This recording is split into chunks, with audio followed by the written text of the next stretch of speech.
Hoy conoceremos los crímenes más brutales inspirados por películas que marcaron a generaciones. Pero esta vez, los protagonistas no son actores de la ficción, sino de la vida real. Prepárate para conocer los 5 casos donde el cine dejó de ser ficción y se convirtió en una pesadilla. Caso número 5. El asesinato inspirado en Scream. Esto ocurrió en Bélgica en el año 2001. Cuando un joven decidió convertir Scream en su propia historia. En 2001, Thierry Jaradin, un joven belga, recreó la escena de la película Scream al asesinar a su vecina de 15 años, a quien invitó a su casa a intercambiar cintas de video mientras vestía el icónico disfraz de Ghostface. Thierry Jaradin tenía 24 años. Para sus vecinos era un hombre común, alguien sin antecedentes, alguien de quien jamás habrían sospechado. Pero su mente estaba oscurecida por una obsesión peligrosa. Había visto Scream, la película que revolucionó el género del terror en los años 90, y algo dentro de él despertó, una inspiración siniestra, un deseo de llevar la ficción al mundo real. Un día conoció a Alison Cambier, una adolescente de apenas 15 años. La relación entre ellos era cordial, lo suficientemente amistosa como para que ella aceptara su invitación a ir a su casa. Allí, mientras intercambiaban películas y charlaban, Jaradin le confesó algo inesperado, sus sentimientos por ella. Pero Alison, con la inocencia de quien apenas empieza a cosechar amistades, lo rechazó. Para cualquier persona, el rechazo sería solo un tropiezo en el camino. Para Thierry Jaradin, fue la chispa que encendió su perturbador plan. Jaradin se ausentó por unos minutos, con la excusa de que buscaría algo para darle. Cuando regresó, había cubierto su rostro con la emblemática máscara de Ghostface y vestía la capa negra característica del asesino de Scream. En sus manos, 2 cuchillos de cocina relucían bajo la tenue luz del cuarto. Sin darle tiempo a reaccionar, se abalanzó sobre Alison y la apuñaló 1, 2, 10, 30 veces. La escena era digna de una película slasher, pero en esta historia no había efectos especiales, no había guionistas, no había manera de detener el desenlace. Cuando terminó, colocó el cuerpo en su cama y en un acto de macabra teatralidad, puso una rosa en su mano, como si quisiera darle un último adiós. Luego, como si aún estuviera atrapado en su delirio cinematográfico, Jaradin llamó a su padre y a sus compañeros de trabajo para confesar lo que había hecho. Las autoridades no tardaron en atraparlo, y durante el juicio, él mismo admitió que su crimen había sido premeditado. Además agregó que había estado inspirado por la famosa película. La justicia belga no tuvo dudas. Thierry Jaradin fue condenado a cadena perpetua sin posibilidad de libertad condicional. Su obsesión por Scream lo había convertido en un asesino real. Y ahora, el horror tenía un rostro fuera de la ficción. En la actualidad, Thierry sigue vivo y cumpliendo su sentencia en una prisión belga. Caso número 4.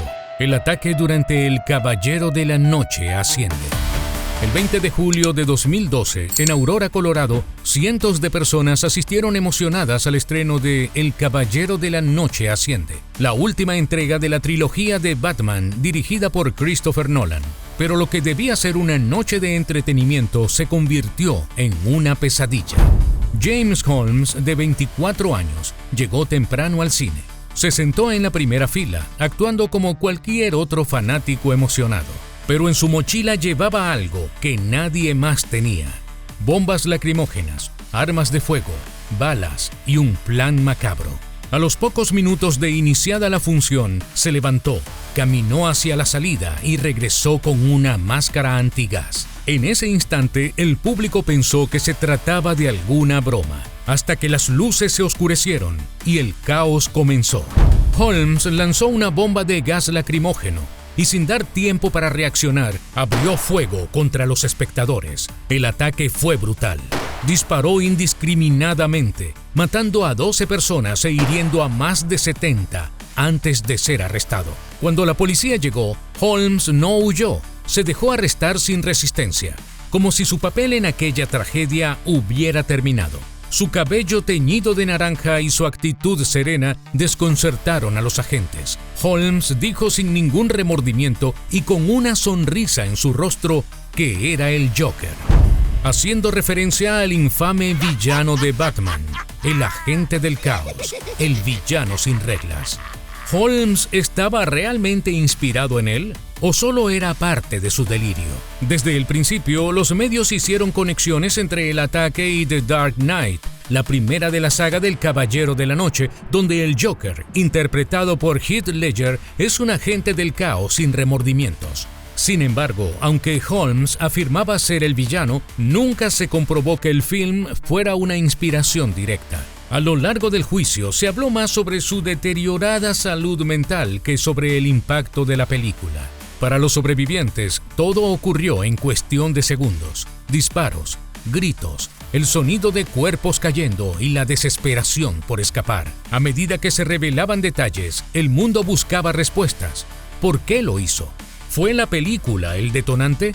Durante el juicio, los psiquiatras determinaron que Holmes sufría de problemas mentales severos. No había evidencia de que la película lo hubiera impulsado, pero su obsesión con el caos y la violencia sí estaba presente en su mente. La justicia no tuvo dudas.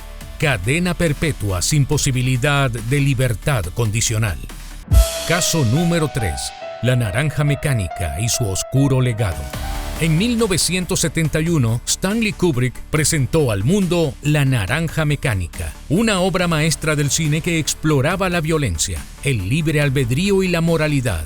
Su protagonista, Alex DeLarge, lideraba una pandilla que cometía actos brutales mientras disfrutaba de música clásica y cantaba canciones como Singing in the Rain. Esta película controvertida fue un éxito total. Su estética única y su narrativa provocadora dejaron una marea indeleble en la cultura pop. Sin embargo, para algunos, La Naranja Mecánica no era solo una película, era una inspiración. En 1973, 2 años después del estreno de la película, un grupo de jóvenes en Inglaterra decidió recrear una de las escenas más impactantes del film. Su víctima fue un hombre sin hogar, alguien que no representaba una amenaza, alguien que simplemente estaba en el lugar equivocado, en el momento equivocado. Los jóvenes lo golpearon brutalmente, imitando los movimientos y la actitud de Alex y su pandilla en la película. Durante el juicio, uno de ellos confesó que habían visto La Naranja Mecánica y que querían vivir la experiencia. ¿Era la película la culpable? ¿O simplemente un catalizador para mentes ya predispuestas a la violencia? La presión fue tan grande que Stanley Kubrick tomó una decisión sin precedentes. Solicitó que La Naranja Mecánica fuera retirada de los cines británicos. La película permaneció prohibida en el Reino Unido hasta después de la muerte de Kubrick en 1999. Caso número 2. Un atentado a un presidente dedicado a una actriz. En 1976, Taxi Driver llegó a los cines con la fuerza de un golpe emocional. La obra de Martin Scorsese presentó a Travis Bickle, un taxista solitario y mentalmente inestable que, en su deseo de proteger a una joven llamada Iris, interpretada por Jodie Foster, decide tomar medidas extremas. Para millones, Taxi Driver fue una obra maestra que retrataba la lucha interna de una mente atormentada. Pero para John Hinckley Jr., la película se convirtió en una obsesión. No era solo una historia, era una inspiración. Hinckley no solo admiraba la película, su obsesión iba mucho más allá. Se centró en Jodie Foster, quien interpretaba a la joven Iris. Foster tenía apenas 12 años cuando hizo el papel, pero para Hinckley era el símbolo de un sentimiento mucho más profundo. Siguió a Foster a la universidad. Le escribió cartas, intentó comunicarse con ella de todas las formas posibles, pero cuando no obtuvo respuesta, su obsesión tomó un giro oscuro. Inspirado por la escena en Taxi Driver, donde Travis Bickle intenta asesinar a un político, Hinckley decidió que para llamar la atención de Foster debía hacer algo igual de impactante: asesinar al presidente de los Estados Unidos. El 30 de marzo de 1981, Ronald Reagan salió del Hotel Hilton en Washington, D.C. Hinckley estaba entre la multitud esperando su oportunidad. Cuando Reagan apareció, Hinckley disparó 6 veces con un revólver. El caos fue inmediato. Una de las balas alcanzó a Reagan en el pecho, mientras que otras hirieron gravemente a 3 personas, incluido James Brady, su secretario de prensa. Afortunadamente, el presidente Reagan sobrevivió tras una cirugía de emergencia. Hinckley fue arrestado en el lugar sin resistencia y sus palabras desconcertaron a todos.